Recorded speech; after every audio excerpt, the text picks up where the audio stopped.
Good evening, everybody. Welcome back to 22 Panels. My brother Peter's sitting in for Tyler tonight, and we have the guest that's probably been talked about by the most other guests before appearing on the show. Mr. Patrick Shand is finally making his 22 Panels debut. I bumped into him at C2E2 and went, "Everybody talks about you. I need to say hello." So, hey, Pat, how's it going? Not bad. How you doing? I'm doing good. I'm doing good. uh Before I run off the rails and forget, you have not one but two Kickstarters running right now. uh One of which will be running for probably about 24 hours from the time this goes live. So the early listeners should go check out Wild Wisps #1. The other one started today and has already funded Mhm. Wise Guys #1. Um, so I'm gonna let you give pitches. I want to pitch Wild Wisps because this Sure, looks yeah. cool. Yeah. Yeah. I actually have three right now though. Three. You Um only sent me two links, man. I, I did. It's that my other imprint, Cheeky Comics, the content is more on the adult side, so that can get We you don't flagged on care. YouTube. Who knows, you know? Yeah, we put our adult advisory thing on all episodes just so we don't have to think about it. Gotcha. Yeah, Well, I mean, to be honest, we Yeah, you should hear some talk of the heavy heavy metal metal, conversations. oh yeah. and that we is we have a heavy metal book club, and there are times where people choose to be graphic describing Dan. People Well, choose all to right do then, yeah. um All right, so Wild Wisps. That it's my new ongoing series. It's a fantasy series. It introduces a world that humans share with these creatures called wisps. These wisps have all kinds of special powers. Some of those powers are, load bearing, or they can access water abilities and help wash dishes.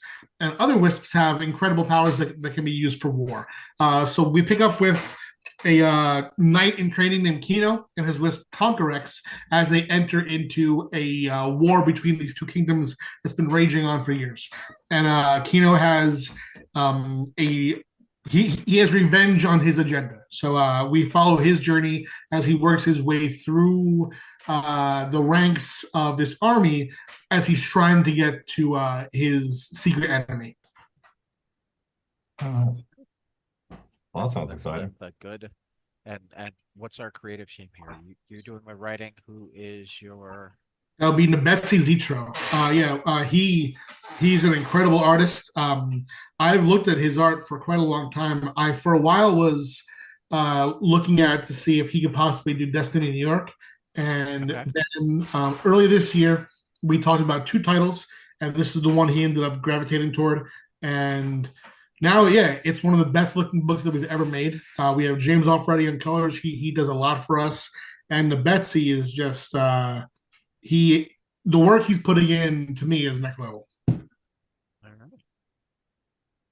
Very cool. You wanna give me the wise guys pitch? Yes, Wise Guys is a new comedy mob movie parody comic. It's a collaboration between myself and Ralph Tedesco. Comic book fans might know him as the co-founder of Zenoscope. He is the co-creator of many other titles, including Courier, Green Fairy Tales, which is now gone for almost 200 issues, more if you include one shots, probably 500 if you include spin-offs. Um, and yeah, he co-created all of those, wrote many of them. We've been collaborating for years, ever since 2011, and now we're doing this new venture. It's going to be it's starting with this one comic, which is we are embracing while also parodying mob movies. Mob series, The Sopranos, Scarface, Goodfellas, Godfather. American Gangster, Pulp Fiction, all these characters are being Well, and it looks like Harry Potter.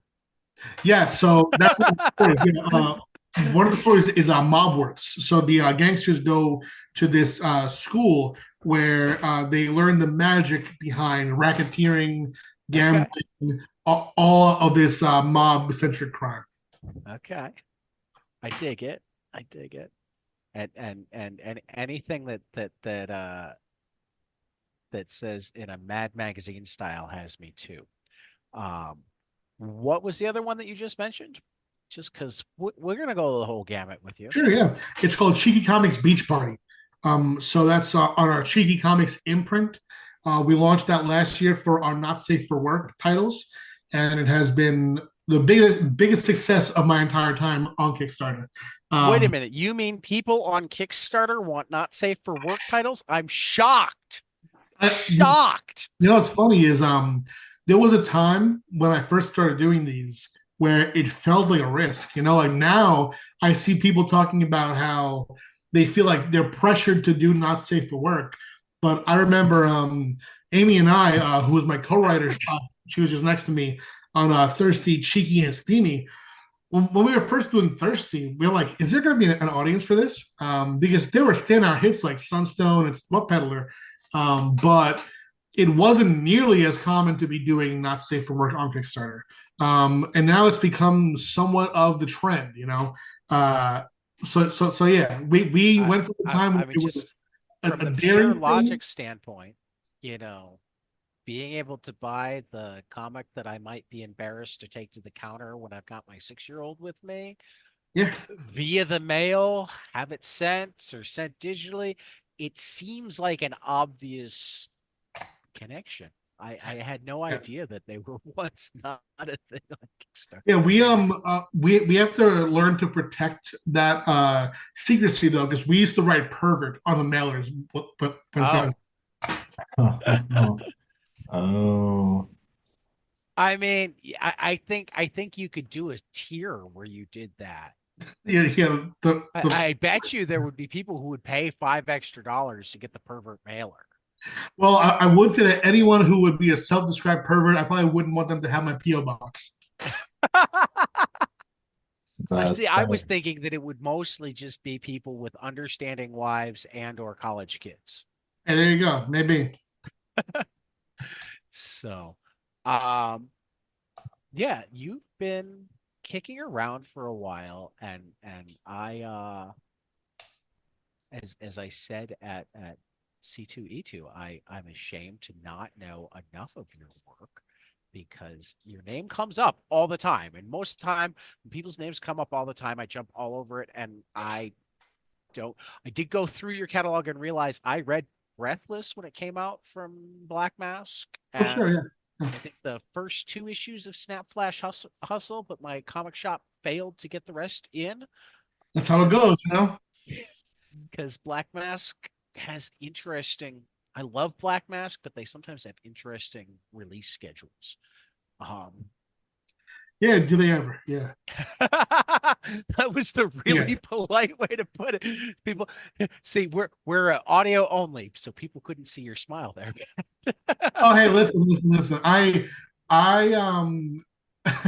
I'll be outwardly polite, but the truth is that I'm friends with Matt Pizzolo, who runs Black Mask, right? So I Right. will, uh, I'll, te- I feel comfortable enough to text him, what the fuck is going on, Okay, Uh, good. and usually he has an answer. I don't always empathize with the The answer, answer. but he answers me.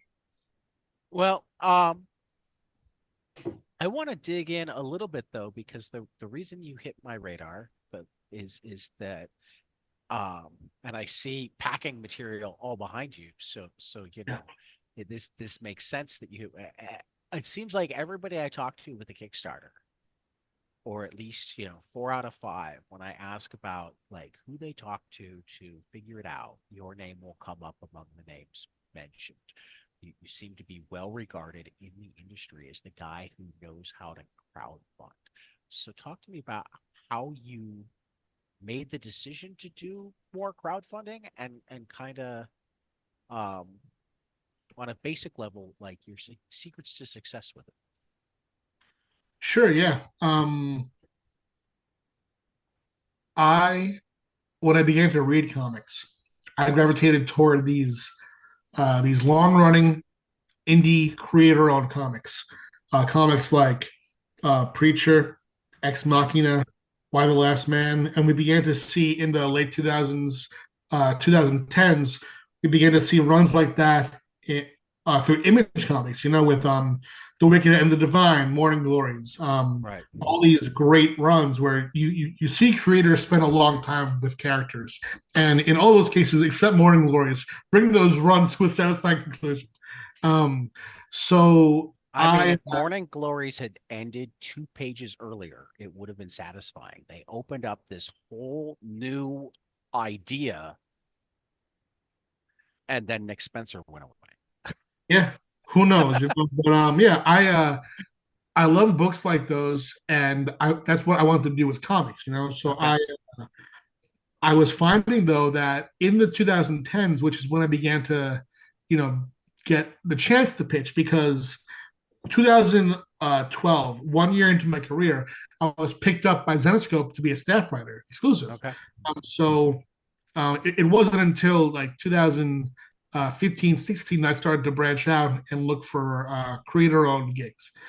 And the answer was consistently that retailers, um, or at least publishers' perception of retailers, was that they didn't believe in titles that were ongoing. They wanted more number ones. And because of that, publishers wanted more number ones. I don't know if that's a faulty perception, but that is the perception. And these publishers wanted to greenlight only 4-issue miniseries, 5 issues if you're incredibly lucky, six Right. issues if you're a huge name. So as I pitched around, even the conversations that were going in a positive direction, they ended up offering something that I didn't find satisfying for the ideas that I had. I I was somewhat spoiled as an scope too because I was writing um, ongoing series. I spent 39 issues on Robin Hood, 20 on Van Helsing that has now in the years past expanded to over 40, 25 on Grim Fairy Tales, 20 on Charmed. All these long runs, and all of a sudden I'm being told that the series that I'm most passionate about, I could have 4 issues. To me, no. Uh, and I was seeing success on Kickstarter. I was seeing my peers have success. Guys like Dirk Manning was a guy who I went to early on to ask some tips because I was seeing him succeed. Um, and Zenescope themselves, they did the Grim Fairy Tales animated series in 2012. They had, I think, 100,000 or more than 100,000 campaign in 2012. That Okay. for a comic book company, that's very rare to be that Right. early on. So I moved to Kickstarter because I believed that I could make it on my own and that it would remove the need to ask somebody for anything. I didn't want to Right. ask publishers for anything. I wanted to do it myself because I felt prepared. I had been an editor and writer at Zenescope, so I had seen books through all levels of production, from hiring artists to the pre-press for print, all of it. So yeah, I went to Kickstarter. First campaign was a success. Our goal was $20,000 for Destiny New York Volume 1. We made over 21. And ever since then, I've been kickstarting at least 3 or 4 times a year back then. And then last year, I launched my first imprint of my company. So my company that I formed to do this is called Space Between Entertainment.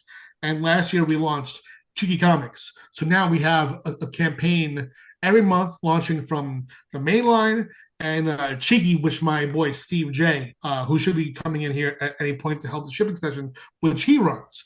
And now we have Wise Guys, which Ralph Tedesco is going to run as co-editor, co-writer, co-president with me. So yeah, Okay. we have a bunch of things going on at once, and we're essentially forming a kind of traditional indie comic book company that we go straight to the reader as opposed to going through a publisher. Okay. Um, I didn't look at your tiers. I was working today. Do you have like a retailer tier, or are you going strictly straight to the reader? No, we work with retailers, but we Okay. find that we used to create tiers for them, but retailers want special things. They Right. don't want they don't want to just click and say, oh, I'll have 10 of cover A at half off. Right. Um, mostly I'll get reached out to, or I have some partners who I'll tell in advance that I'm launching, and they'll tell me what they want. Okay, Yeah, largely they just want a mix of the various colors. that makes sense. Yeah, Makes sense. Um, as you were, I mean, you've been doing this for what, 7 years, 8 years now? on Kickstarter seven since 2016. Yeah, So yeah, we're into year 8, depending yeah, on yeah. crazy. Um, what was the greatest learning curve?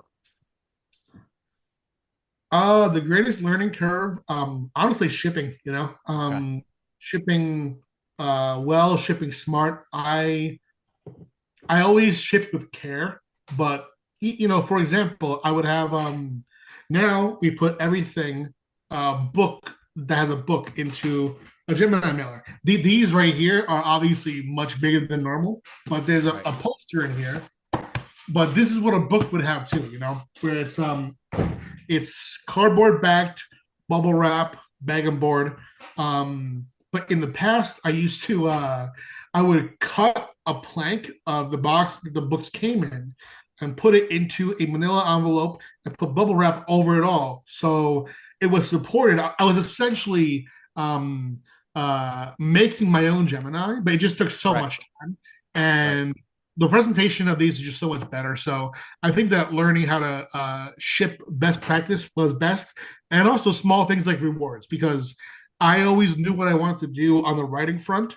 I've been doing that for years before, but on the creation of rewards, at first I went heavily on prints. There was one campaign, Destiny New York Volume 2. I think we did like 15 free prints, which is so much too much. And the truth is that I found myself when I would support a Kickstarter and I would get a box with the book and full of prints, generally, and no offense to anybody else, but generally, I would take the box, remove the book, and empty the box over the garbage because I can't bring home what I was saying. I can't bring home 15 prints for every campaign, and right, that was a time heavy on prints. And as a reader, I didn't want the merch. So I was thinking, it's better to offer free stuff for sure, but to target it more to where people want and actually want to collect, and the items that they can add on ad nauseum, just make that into a paid thing. If somebody wants the prints, make it into a low price thing, and they'll pay for it. right. But as far as all the free stuff, I've moved to making more premium free items rather than a lot of free items. Right. That makes sense. Like for Um, example, these cards, like these cards, I love to make these, and oh, these nice. are a lot cooler than just like a bunch of free prints that you can. Well, and prints, if you don't have a place to put it up on the wall or whatnot, it just sits there. Cards you can put into a binder. You can, I mean, Exactly.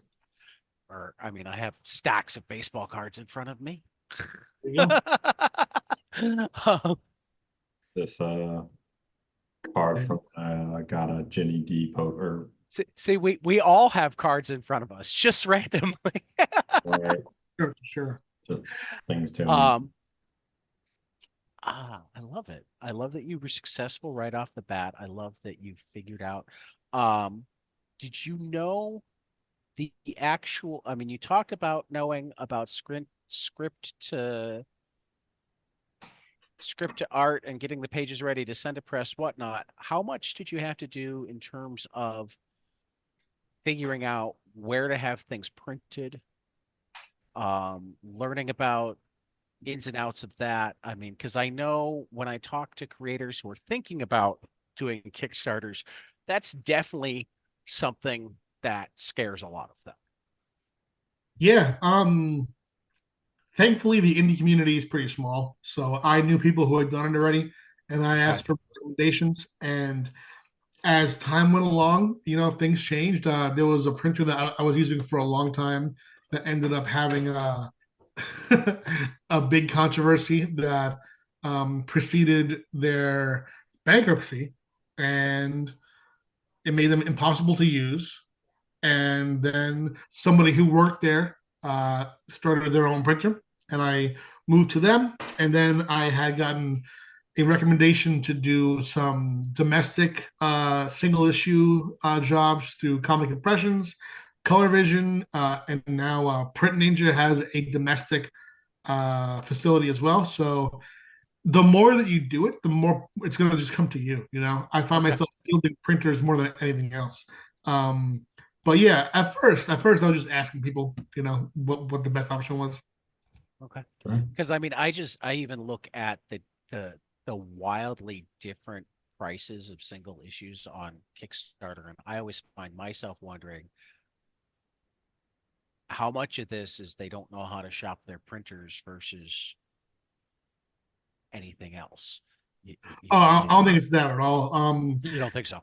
No, no, 100. Okay. Percent It's it's that the print runs, the margins are different. Number one, so Right. a publisher that's going through Diamond, they're going to make so little back on each issue. They have to create and print so many copies to even hope to break even. Right. Um, but on the indie end, we can charge more and and print less because print Right. runs, the more you print, the cheaper they get. But Absolutely. it also comes down to quality. Like if you open up a book that is uh $4, $5 on the shelf versus a book that I'm making on my end, I promise you, you will tell the difference there. Oh, And absolutely. and yeah, it is also a matter of people want to be part of something too, Right. So I think that just as people will pledge to a Patreon, um, they pledge to Kickstarter because they are proud to be part of the creation of the book. Right. Uh, so I don't think, I, I want to make it clear. I was only talking about I see a variety in single issue prices on Kickstarter. I yeah, wasn't comparing to stores. I'm no, looking yeah, at sure, your $20 is about average, or I think is that your early, yeah. Your $20 A cover is yeah, about average, but I see as low as 10, I see as much as 40, and I've gotten enough of them to yeah. know that in that range, I see really similar quality. And I know enough creators to know that I don't know many creators who are actually good at overpaying themselves, though I wish more of them would. And Gotcha. that's Yeah, one I of the mean, reasons I wonder about some of the behind the scenes stuff. yeah, I think it's as far as that goes to me, it's more that uh creators are the reason why I always compare it to the direct market is because that's why you'll see lower prices on Kickstarter. The Because they don't Kickstarter think they can creators get more. don't know to not compare themselves. So Right. to me, it's definitely important to reiterate how different it is because I just saw it today. A creator posted how much should I charge for my single issue comic, and one of the options was $5, and it's Yeah. like that's not gonna do it for you. On Kickstarter, that's not gonna do it for you. No matter how big your print run is, when you are a person as opposed to a corporation, uh, we should be competing with the mass market who's churning everything out. We should be competing with ourselves personally. That makes sense to me. Makes sense to me. And thank you for saying it out loud as somebody other than me, because I've had that argument with people on the show that, like, please charge more. Yeah, We'll pay I agree. more. We'll Yeah, pay. This is, don't compare yourself to the Marvel book. The Marvel book, we know, has massive corporate backing, and I don't yes, care about giving $5 to Marvel. I would way rather give $20 to Pat Shand than $5 four times to Marvel. well, hey, Um, thank you for that Yeah. because yeah, that what's also not discussed very much, and to me, I don't even think that a company like Image or Boom or Vault should be chasing what Marvel charges or no, I DC don't think they should either. because in many ways, the Marvel and DC books are marketing for the other things Right, they do. right, Whereas with indie comics, the book is the product. right, right. Um, yeah. How do you? I'm gonna have you go backward. backwards a little bit because I'm certain now you've got it kind of down. The longer you do something like this, the more you just know how to price things out. But how do you know, or how did you figure out where to set goals, um, what a low end was worth it to go with the project, because that's another scary thing for a lot of people going into it. They don't want to not make the book, so they don't want to set their goal too high, but at the same time they don't want to lose the money on the book, so they don't want to set their goal too low. And Yeah, I'll be real here. When I first started, right, um, 20,000 for Destiny New York was under what I needed to make the book. But I crafted it in a way where I knew if I made that money, I would be able to do the rest myself, you know? And that was what I did over time. Pretty much for the first, let's say, 2 or 3 years, my goal would be a bit under what I need to make it. So if I hit over, great. And if I hit it, perfect. But now I'm doing 2 or 3 campaigns a month, right? right, So to me, it's not my my goal number is marketing. okay, It has nothing to do with what I need to make the book, because all the company expenses are coming in at once, and unless it's a book that I have that I'm sharing the IP, like Wise Guys, that IP is split with Zetascope, so that one I keep track of separately. But for Amarini Amateur Cupid or Private Dance or Destiny New York, that's all just coming into the same company. So I hit, I set a goal with, you know, what would look cool to hit early. Or on okay, Cheeky, I set a goal. Every Cheeky comic Kickstarter that isn't like a merch campaign, and a merch campaign to me is like our exotic exclusives, where it's just a chance to give a variant to the backers. But a regular Cheeky campaign, every single one, the goal is $6,900 every single time. And that has nothing to do with the actual money needed for the book, because I know that we're gonna go above and beyond what we need for those books because the fan base is there. right. That's I'd like to jump on that little last bit that you said about having a fan base there. How do you find backers? I mean, obviously you're talking about wide amounts of people. You have a bit of a reputation yourself. You even said you came from a little bit of a line of doing work prior to your kickstarting. Yeah, Uh, what do you do, or like once you started getting into Kickstarter, how did you make sure you were pulling those people in to make sure that you were getting funded? yeah, that is a great question. I collected emails. I made conversation with readers throughout my gigs. There were every freelance gig that I got a chance to write on, like for example, Robin Hood. I made sure at Zenescope for Robin Hood to interact deeply and meaningfully with the audience there. Um, and then on Charmed, I wrote Charmed through Zenescope for a while, and then the novels through Joe Books. So on those, I was interacting. I was doing interviews with the Charm fan base.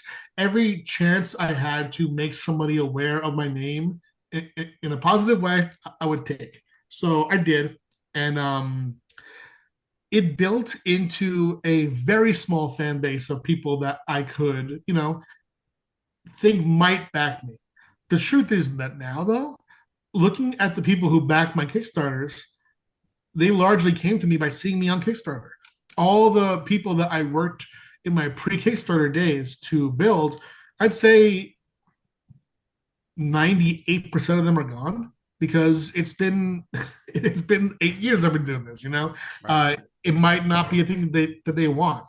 So I have found that Kickstarter has its own community, and now I'm kind of reverse engineering that. Now that people see me on Kickstarter so much and expect me there, I am also working on pulling them to my other stuff, to my Etsy shop, to my newsletter, eventually to my Patreon, and making sure that I don't ever stay dependent on one platform.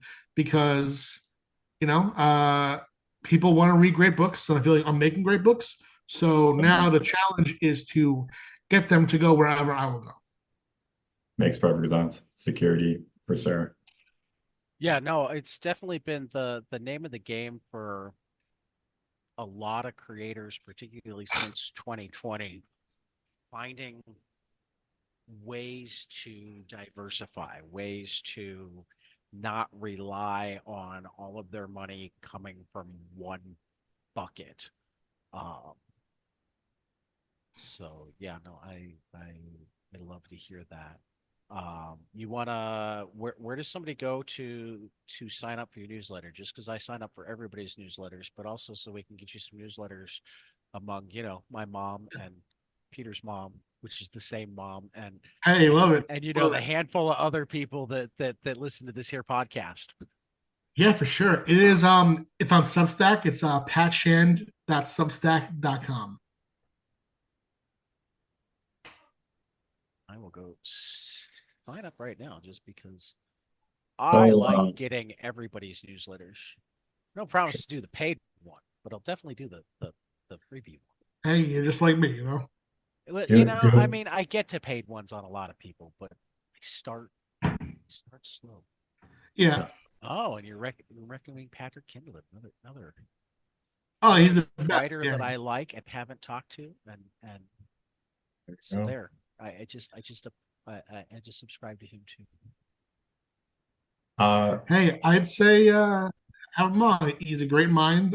He is, I'd say, by a huge stretch, one of the most brave dudes in comics right now.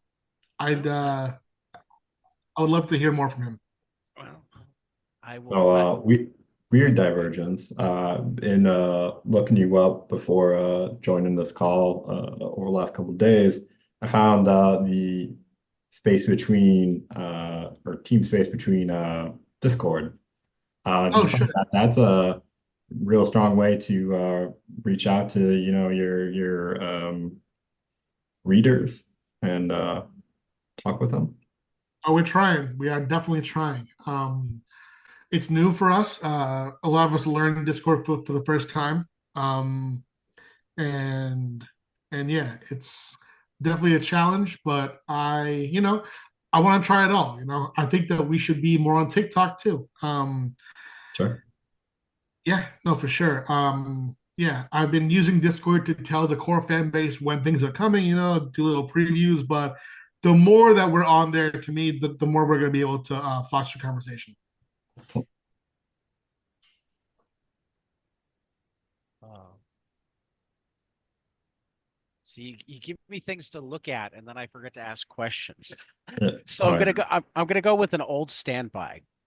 Give me your comic story, starting with probably your childhood, unless you're one of the really oddballs that got into comics in your young adulthood. Um, to tell me what got you into comics and why comics are the medium that uh speaks to you as a creator. Well, I'll tell you this. I might even be more of an oddball because I got in as a full grown adult. I Oh, okay. Yeah.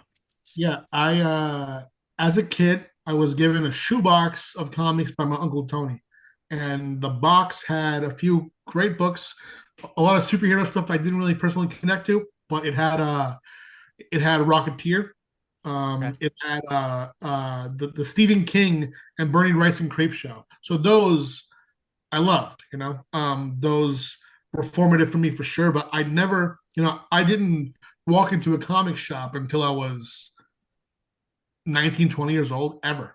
Um, and I started to get into comics sort of through TV.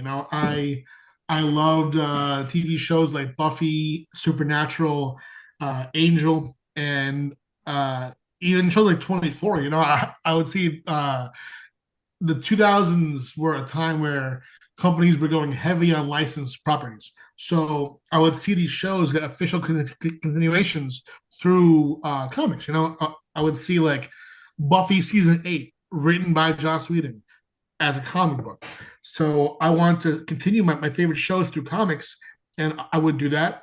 And then I read some supernatural stuff from Wildstorm, and I began to familiarize myself with these comic book writers like Brian K. Vaughan, who was Right. on Buffy. I followed him to Runaways, to Wild Last Man, to Ex Machina.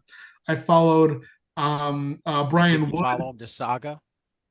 I mean, yeah, but Okay. I can Because go you'd on. be the weirdest reader ever if Yeah, you I mean, stopped at Ex Machina.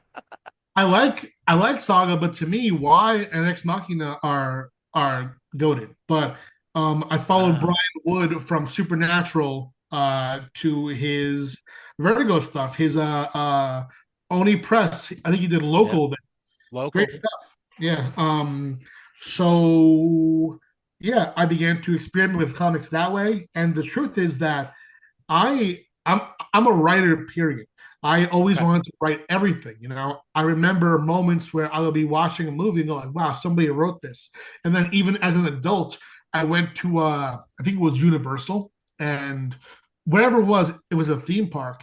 And a guy that I knew through comics, Brian Lynch, who wrote the Angel and Spike comics at IDW, who ended up later on writing movies like Hop and Minions. I remember I I went into this ride, this Despicable Me ride, and as I was listening to the audio, I was like, I think Brian wrote this. I know his voice. I think he wrote this fucking ride. So so that there were all these awakening moments where I was like, wow, people just there's a writer for everything. Everything narrative, someone did that. I can write anything. So there was a time where I was focusing mostly on theater. I was getting plays produced off Broadway in New York City.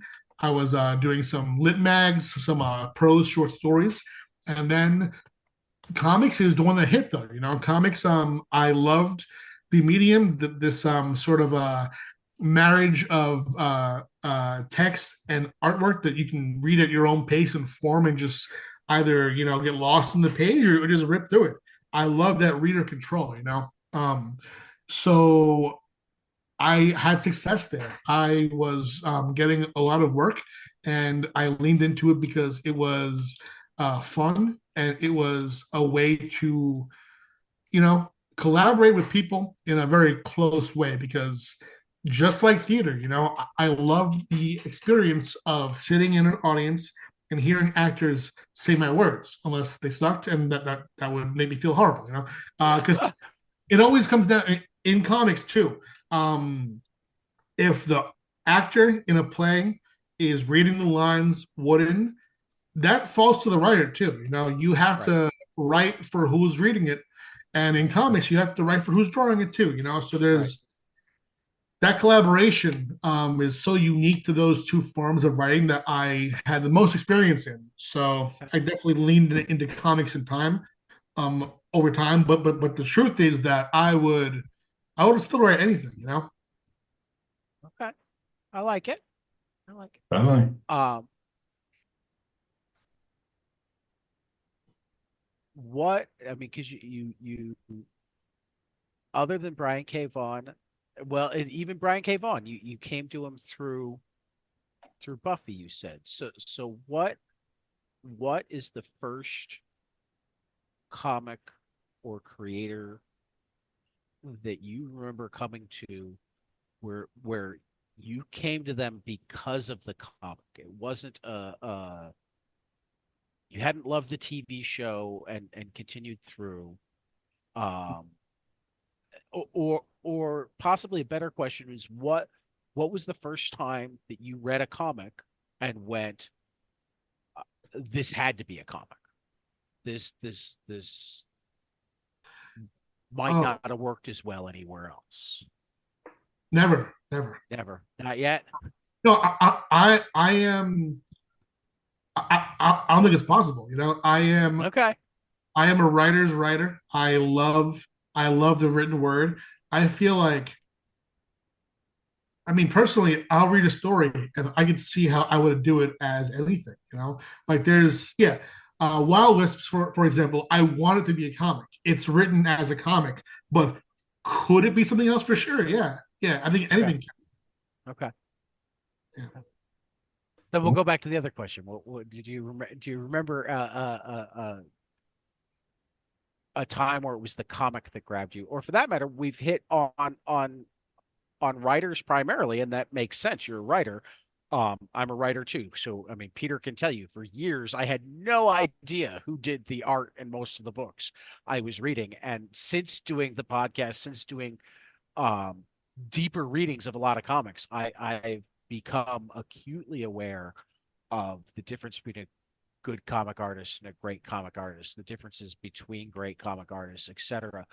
Um, are there any artists that what wound up being the artists and the way the artist told the story Oh that yeah. wound up Yeah. really grabbing you?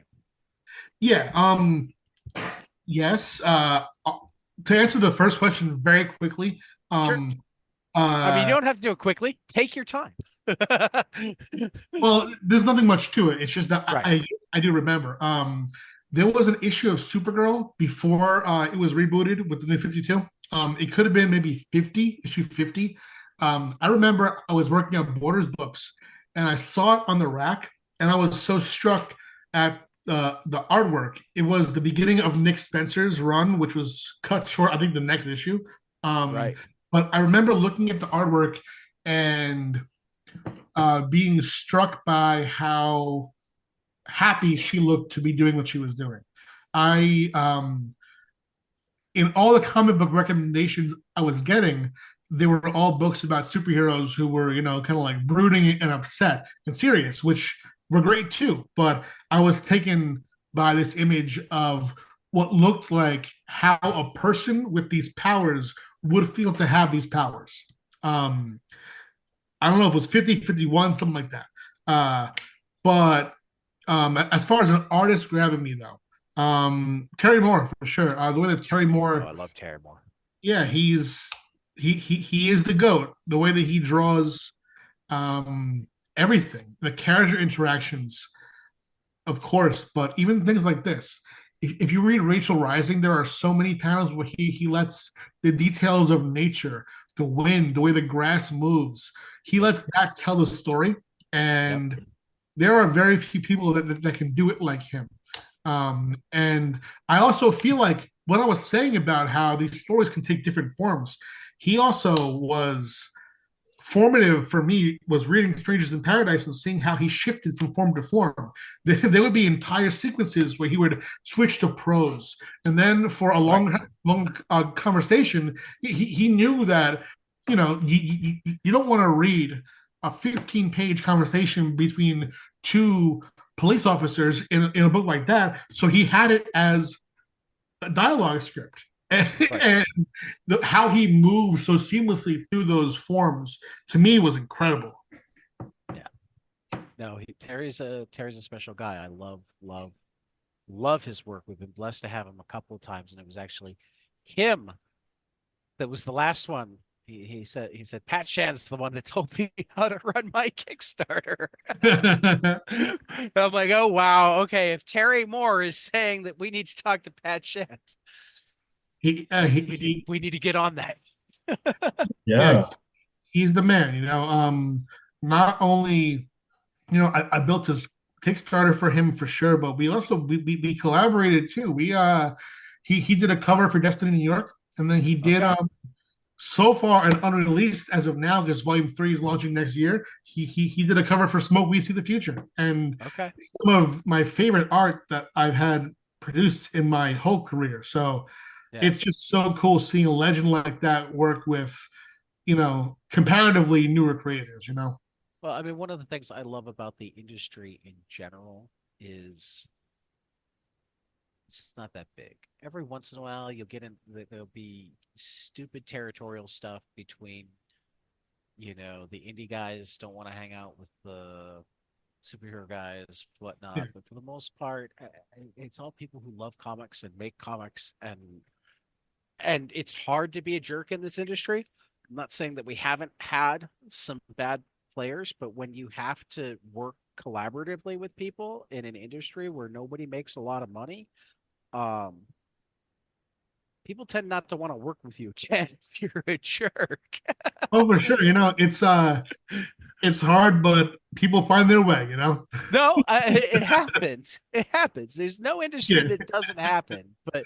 But yeah, between the collaborative nature and the fact that even if you're a cartoonist doing everything, you probably had to hand sell your comics at some point, either at tables at small cons or going shop to shop begging them to carry your book. Um, it's a really hard industry to get far as a jerk. Now, yeah. we know that there are people out there who are good at pretending not to be jerks until they're a big enough deal that they can get away with being jerks Sure. or whatnot. But again, I love how welcoming the industry is, how much um, veterans like Terry Moore love to talk about the new stuff they're reading. Yeah. Um, that sort of thing. And for the most part, the youngsters love to talk about the old obscure thing that they just discovered. We Yeah. talked to Matt Rosenberg and Tyler Boss, which popped into my head because they did the book with Patrick Kindlon. Oh, yeah. Um, you can never go home, right?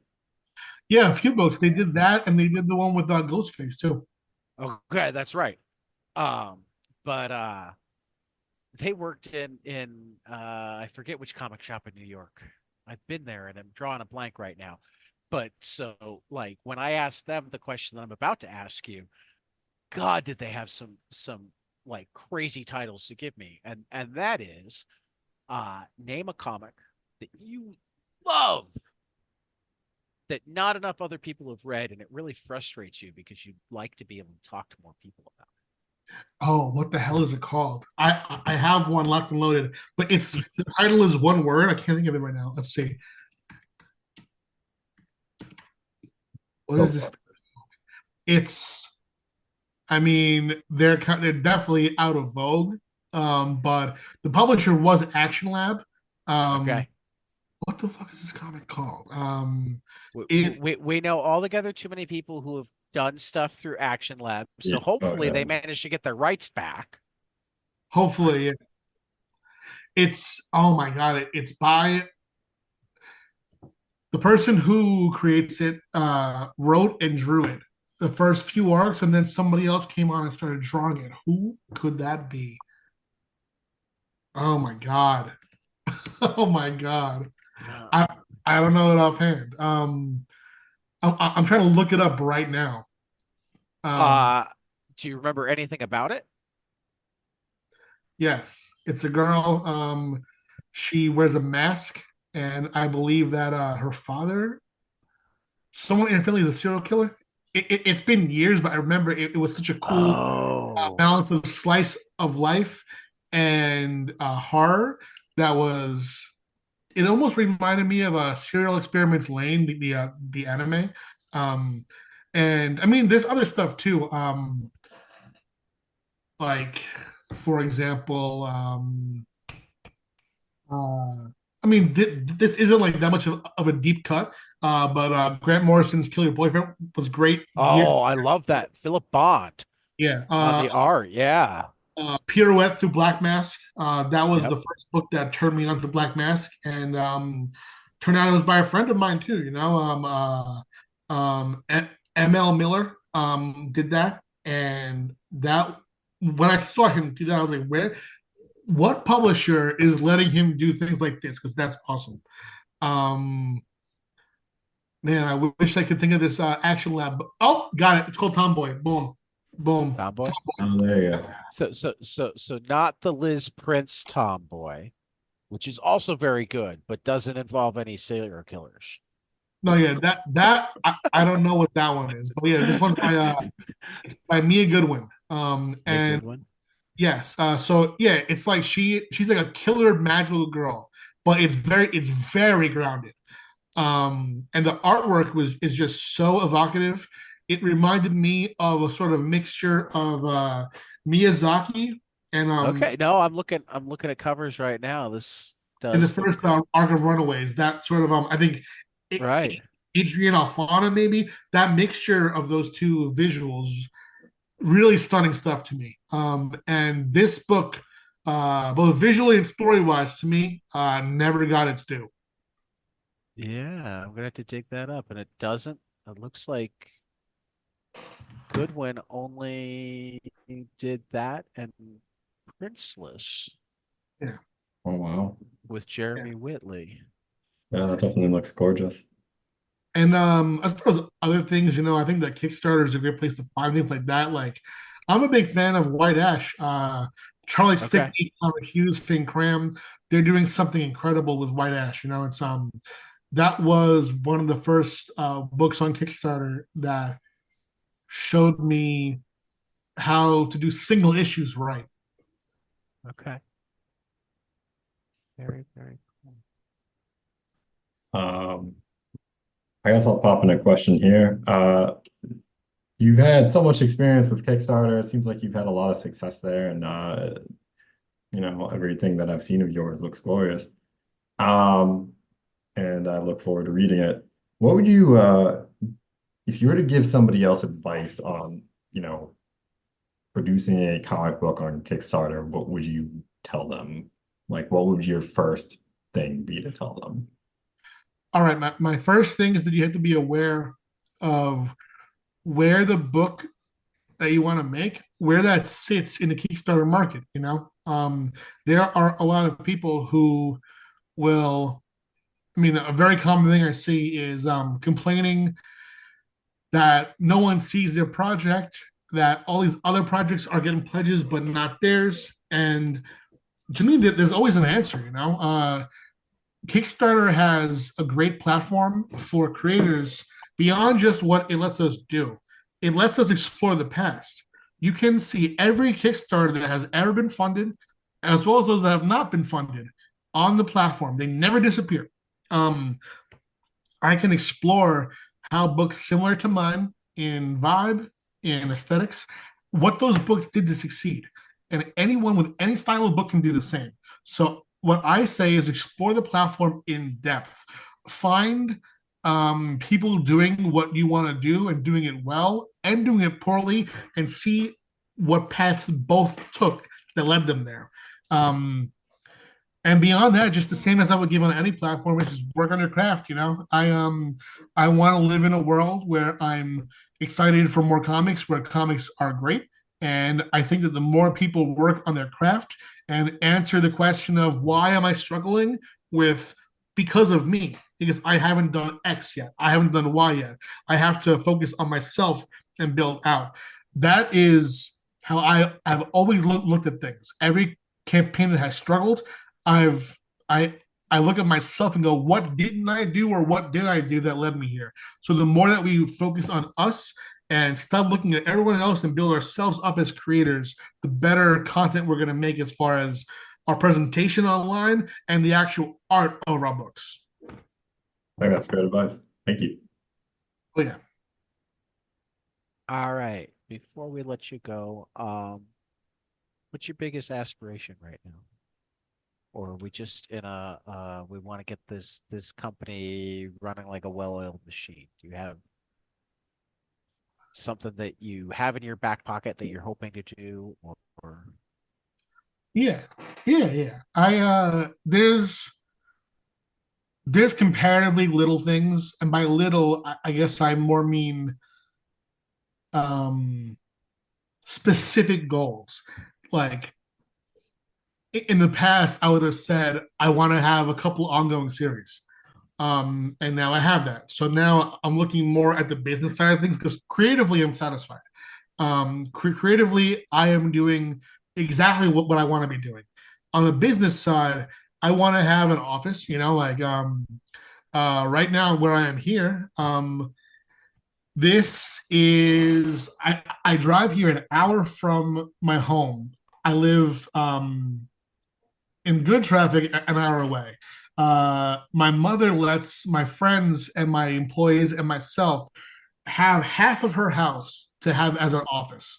And it's okay, great because where she lives, she's by them, so they can right? come without me. But I would like to be able to come to the office at any point and to have a dedicated space, remove all my storage units, and get it all into one central location. That would be fantastic. And beyond that, I just want multiple thriving imprints. Right now, space between the main line is thriving.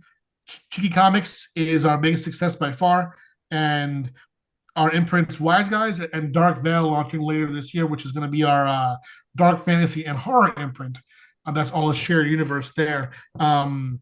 I I want those imprints to succeed and to thrive, so I can keep putting my people on. I want to build a close knit family here of all successful people who are thriving of what we do here. Okay. Are you still writing everything, or with the imprints, do you have other people writing now? So the answer is that I still write. I write too much. Um, Okay. I actually had a conversation with our editor in chief Shannon, um, and it was funny because like when when I am writing, I think, man, am I spreading myself thin? Is this as good? But the truth is that I'll edit these books so many times that when a month has passed, I'll look back and be like, oh no, our output is better than ever. Okay. It's I am spread thin, but what is being impacted is not the work, it's me. Right. That's being Well, but impacted. but that's important too. Yeah. So so what we have started to do is I mean, uh I like to encourage good mental health yeah. practices in card and comics people Ah, as well. yeah.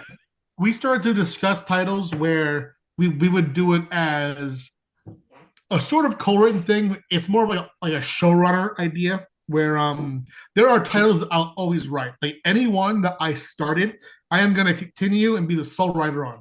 Destiny New York, no one touches that. Smoke We See the Future, Private Dance, Only Friends with Penn. Penn I co-wrote with Amy, but it was in Thirsty and Cheeky and Steamy, so she's welcome at any point. But all of the titles that I'm working on from the start as myself, I'm staying on myself. There are new things like, for example, on Dark Veil.